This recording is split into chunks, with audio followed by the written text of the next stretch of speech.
Они уже все, они уже в этот магазин носят. Вот один и еще два. Такой мед может храниться годами. Чтобы он оставался ароматным, Александр Николаевич окуривает пчел по своему методу. Функция вдымаря заключается в том, чтобы, если так грубо сказать, для усмирения пчелы. То есть, когда мы окуриваем ее дымом, пчела набирает в медовый зобик меда, и как бы у нее такая способность, что жалить, не может, да. Но вообще пчелы на этой пасеке довольно дружелюбные. За все время съемок нас никто даже не попытался ужалить. Это несмотря на то, что среди полосатых тружениц есть и подвид среднерусской пчелы, дальневосточная порода, которая считается довольно агрессивной.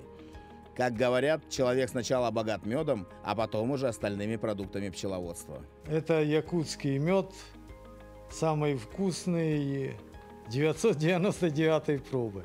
На пасеке у меня пчелы, занимаюсь отбором, селекцией пчел, чтобы улучшить медопродуктивность, зимостойкость пчелы, и чтобы было хорошие привесы в улье, качественного меда.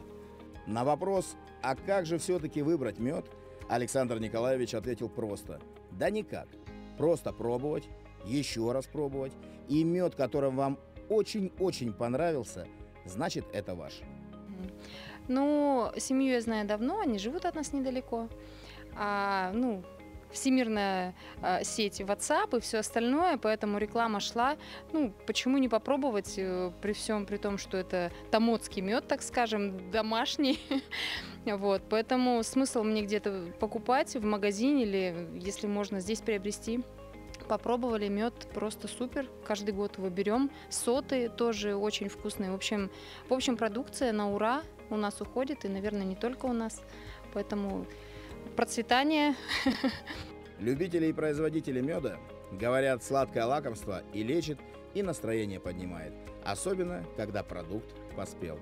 Роман Сливкин, Виолетта Сыроветник, Ренат Нахиев, Томот.